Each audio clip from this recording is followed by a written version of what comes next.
through our travel, trade, and business-to-business shows. 13 be the top 13 of the list I have, I wonder. Or I would think so, Madam Chair. you have it on the screen. Yes, This would be, we can flash it. this would be US, Korea, Japan, Yes. Australia, maybe the top 13. Yes. Okay, proceed, please. Yes, Madam Chair. Yes, Madam Chair. So we take care of our business-to-business travel trade shows around the world. Versus so the branding is branding support into the different destinations. You handle, wait, where is branding lodge? Under DOT. But the TPB also does its own branding? No, Ours, the branding as a country, right? Everything is DOT. yes. So, Madam Chair, since we are in charge of our 13 key markets via our travel trade shows, the promotions that the promotion support is into the travel trade shows when the shows are happening. So the branding, global branding is under the So department. you carry the same branding and you do your promotions through trade shows. Yes. Kami. Oh, Yes, that's yes, your Madam Chair. medium. Yes. Yes, yes. Okay, very clear. So, we'll get to you later for your budget. Now, another question here would be on our gateways. NCR, Cebu, Palawan, Aklan, the usual. How do we diversify our foreign arrivals through more gateways? So, what kind of initiatives are we doing? Again, maybe this will be answered partly by Tiaza later for tourism infrastructure projects. And what are the emerging destinations, considering the top 20 markets we have? So perhaps what we would want to hear is, how can we maximize, you mentioned TPB, our top 13, that would start with US, Korea, Japan, Australia, etc. And how could we diversify also the places aside from the usual NCR, Cebu, Palawan, Aklan, that's Boracay? What are the emerging destinations where the roads should lead to, where infrastructure of Tieza should be developed, where promotions must be concentrated? Maybe here, Secretary. Madam Chair, under the National Tourism Development Plan, one of the 7 objectives is the equalization of tourism promotions and development, precisely to provide opportunities for world-class, emerging, and lesser-known destinations to have billing in terms of the support of the Department of Tourism and the Tourism Promotions Board and the rest of our attached agencies. So then, we are providing interventions in various ways. As far as the attractiveness of the destination is concerned, we have been very conscious to provide promotion support not only for our already well-known and award-winning islands, but also for our emerging islands. And these executions can be seen in our traditional and social media executions, both domestically and internationally. For example, in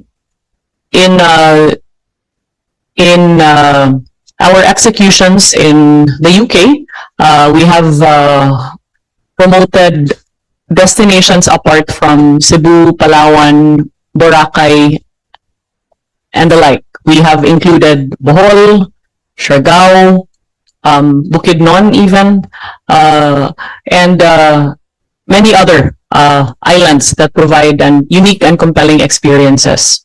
In order to diversify our tourism products, we have also launched the Philippine Experience Program, which has a certain number of components that have to be complied with as far as the design of the program execution. And these include highlighting the natural assets of the destination, the heritage and culture, as well as festivals, the local products and gastronomy, as well as the indigenous communities of the area. The Philippine Experience Program invites national and regional tour operators not only to visit the destinations, but also to engage in business-to-business negotiations with local destinations and tour operators to come up with tourism packages that can then be marketed and sold all over the world and in the domestic market.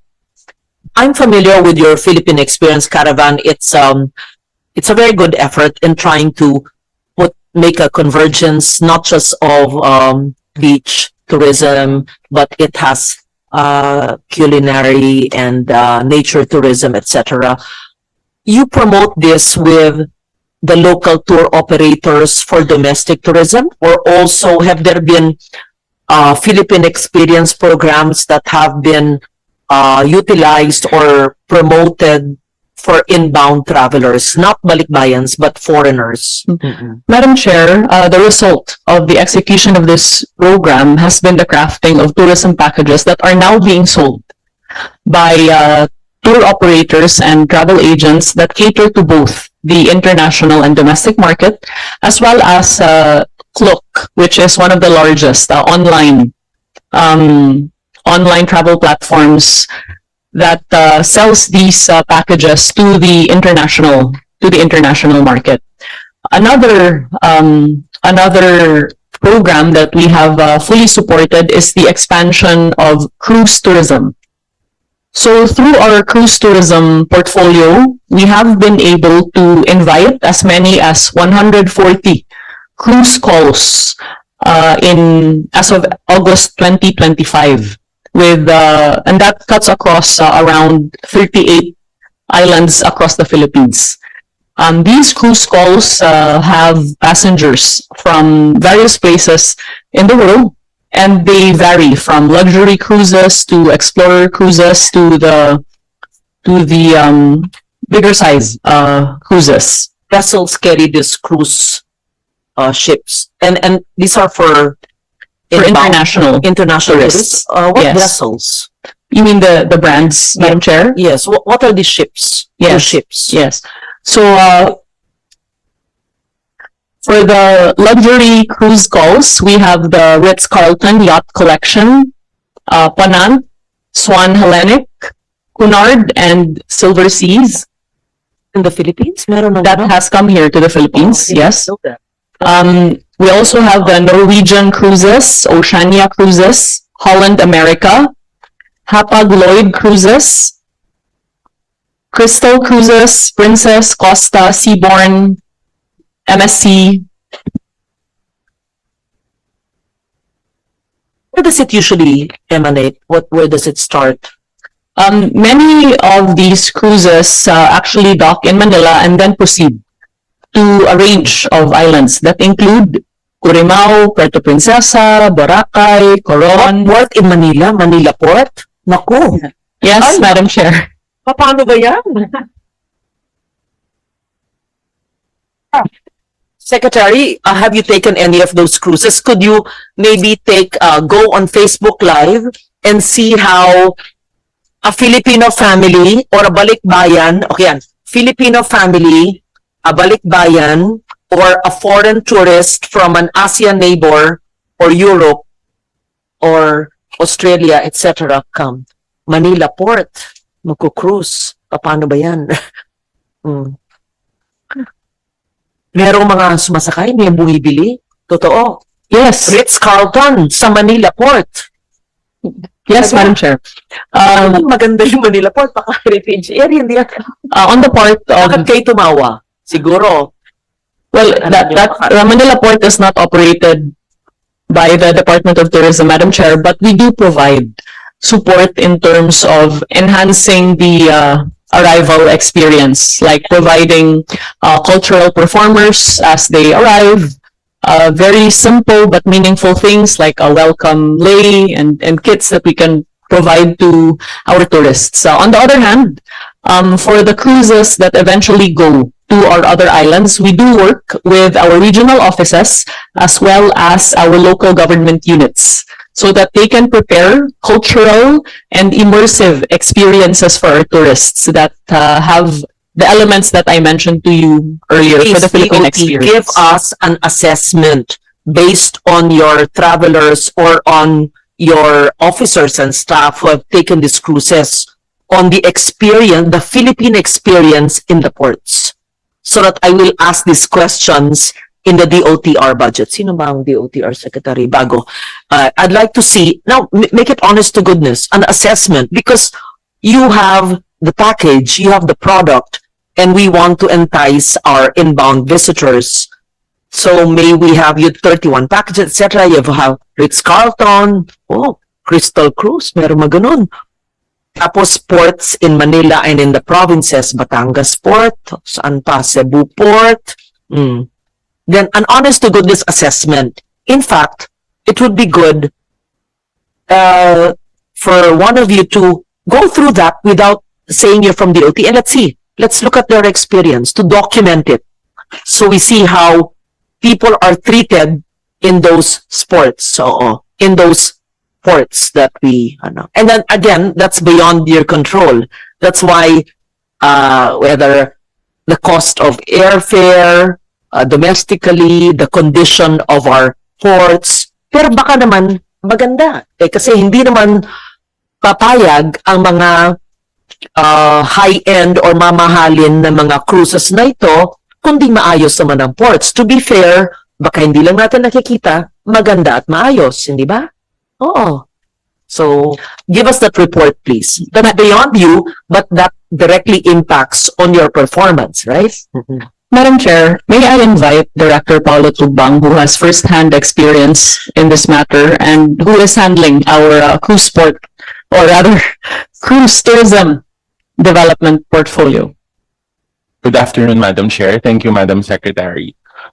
Just for context po, the Philippines actually is a very competitive cruise destination in Southeast Asia. However, I think what most of the cruise lines tell us is that we don't have a serviceable cruise port in the whole country.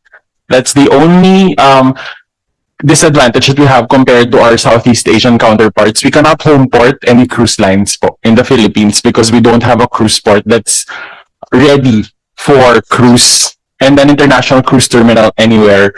Our most popular port, which takes about 75% of all cruise calls in the Philippines, is the Manila Pier 15 port. But it's actually a cargo port, ma'am.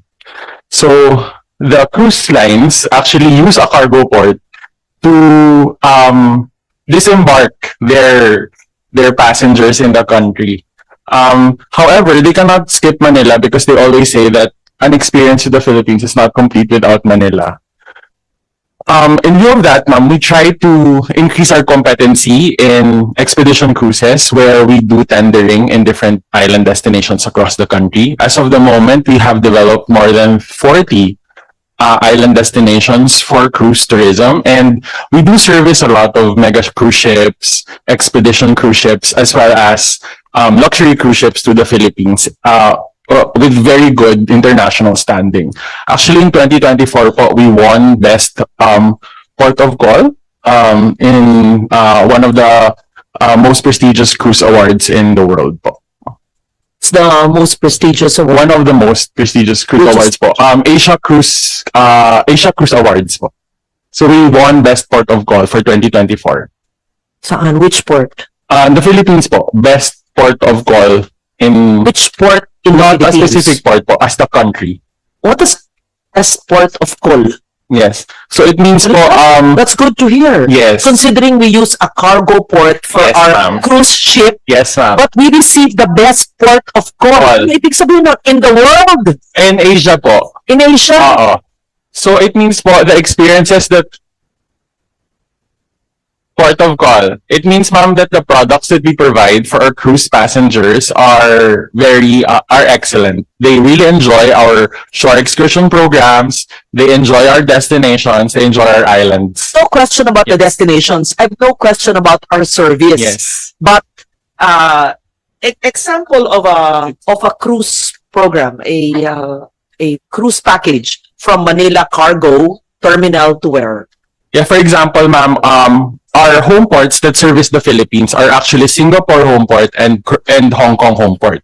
Okay. So, a cruise passenger may fly to Singapore or to Hong Kong and then board the cruise ship, and then they will go to the Philippines. In the Philippines, they will have multiple stops, first of which will be Manila. And then in Manila, they will go down, they will either go to, let's say, Binondo for a food crawl, or they would go to Tagaytay to eat bulalo, and then after 8 hours, they will leave. They will go to another port or a destination without a port, and they'll do tendering po. For example, they'll go to